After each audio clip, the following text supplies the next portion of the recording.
क्या आपको पता है मैंने अपनी journey as a video editor शुरू की थी, लेकिन आज के टाइम में मैं एक सिनेमाटोग्राफर हूँ। साथ साथ मैं थोड़ी बहुत फोटोग्राफी भी करता हूँ एंड वीडियो एडिटिंग और फोटो एडिटिंग भी कर रहा हूँ। इसके अलावा ड्रोन, थोड़ा बहुत बिजनेस और right now as a YouTuber भी अपना करियर शुरू कर रहा हूँ।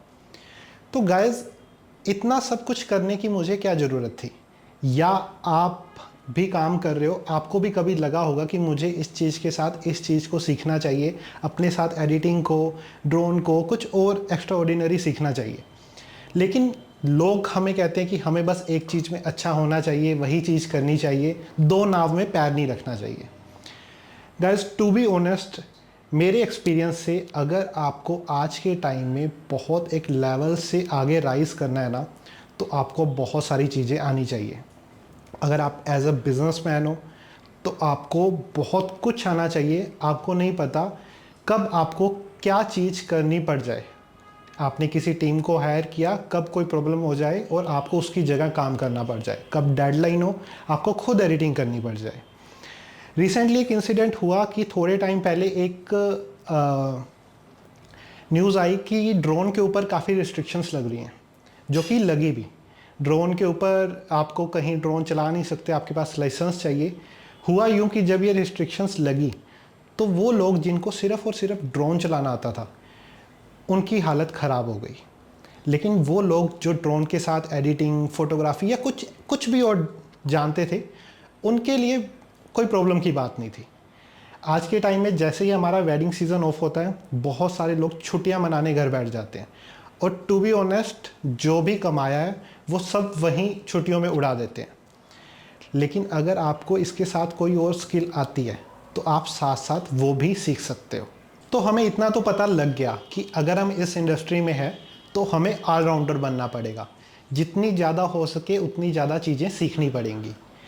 लेकिन प्रॉब्लम यहाँ पे ये है कि बहुत सारे लोग हैं जो बहुत सालों से ये ट्राई कर रहे हैं, लेकिन हो नहीं पा रहा है। जब भी ऑफ सीज़न आता है तब उनका मन करता है मैं एडिटिंग सीखूंगा, या मैं कुछ अलग ड्रोन चलाना सीखूंगा, या कुछ भी XYZ हो सकता है जो आपके मन में हो। आउट ऑफ दिस बिजनेस भी हो सकता है, किसी का कुछ अलग बिजनेस करने का मन हो, कई अलग जॉब करने का मन हो साथ साथ, लेकिन वो अपने कंफर्ट जोन में बैठे हैं। कुछ लोग कहते हैं कि उनके पास प्रॉपर रिसोर्सेज नहीं है, और कुछ लोग कहते हैं कि उनके पास इतना पैसा या टाइम ही नहीं है जो वो कुछ अलग सीख सकें या ऑलराउंडर बन पाएँ। वहीं कुछ लोग जो थोड़े एज में ज़्यादा हैं, उनको ये लगता है कि उनको सब कुछ आता है। अगर उन्हें कोई ये चीज़ बात जाके बोले कि आप ये सीख लो तो उनकी ईगो हर्ट हो जाती है। लेकिन अंदर से सब लोगों को पता है कि ये सब बहाने हैं।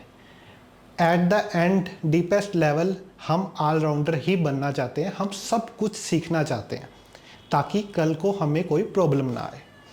गाइस, एक चीज़ आपको एक्सेप्ट करनी पड़ेगी सबसे ज़रूरी, कि चाहे आप किसी भी लेवल पे हो, आप फोटोग्राफर हो, फोटोग्राफी में किसी भी लेवल पे हो, आप video editing, photo editing, cinematography, drone सीखना चाहते हो, तो आपको जीरो से ही शुरू करना पड़ेगा। आपको वो स्टार्ट से ही शुरू करना पड़ेगा, उसकी ABCD सीखनी पड़ेगी।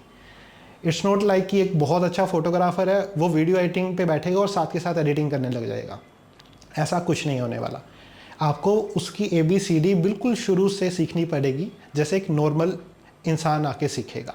अब मैं आपको एक सिंपल सी ट्रिक बताऊंगा जो मैंने यूज़ की है और बहुत सारे लोग यूज़ कर अब मैं आपको एक सिंपल सी ट्रिक बताऊंगा जो मैंने यूज़ की है और बहुत सारे लोग यूज़ करते हैं उसे, एक लेवल से दूसरे लेवल का काम सीखने के लिए। गाइस, इससे पहले ना मैं आपको एक हार्श रियलिटी बताना चाहूँगा। चाहे वो आपका कोई दोस्त, चाहे कोई रिलेटिव, चाहे कोई कज़न या कोई भी है, सबसे पहले इस फैक्ट को एक्सेप्ट करो, आपको कोई तब तक नहीं सिखाएगा या कुछ बताएगा जब तक उसमें उसका कोई प्रॉफिट ना हो। मुझे काफ़ी कॉल्स आते हैं जब मुझसे लोग फेवर मांगते हैं। कुछ जितना हो सके मैं कर देता हूँ, लेकिन कुछ चीज़ें होती हैं जिनके लिए मैं चार्ज करता हूँ और मे बी मैं वो शेयर ही नहीं करना चाहता, वो मेरे से पूछी जाती हैं। जब मैं मना करता हूँ तब मुझे बुरा भला कहा जाता है, जो कि काफ़ी मुझे नहीं लगता सही है, क्योंकि ये हार्श रियलिटी है। आपको इसको एक्सेप्ट करना ही पड़ेगा कि अगर आपको किसी से कुछ सीखना है तो आपको उसके लिए फेवर करनी पड़ेगी। इसका एक सिंपल सा तरीका है barter system. Guys, ancient time में क्या होता था, जब लोगों के पास पैसे नहीं होते थे तब लोग बार्टर सिस्टम यूज़ करते थे।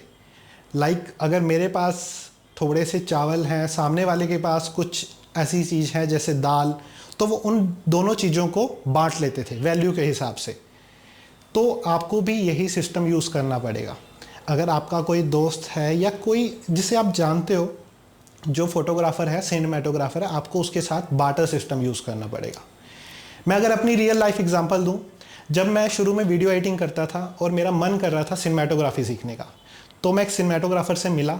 मैंने उसे बोला कि मैं तेरे लिए बहुत कम प्राइस में और प्रायोरिटी पे वीडियो एडिटिंग करके दूंगा, बदले में तू मुझे एज अ सिनेमेटोग्राफर और एज असिस्टेंट अपने साथ ले जाया कर, मुझे बस कुछ कुछ चीज़ें बताई जाया कर। और वो बहुत जल्दी मान गया। कोई भी इंसान होगा, इस प्राइस पे मैंने उसको ऑफ़र किया था, वो मान जाएगा।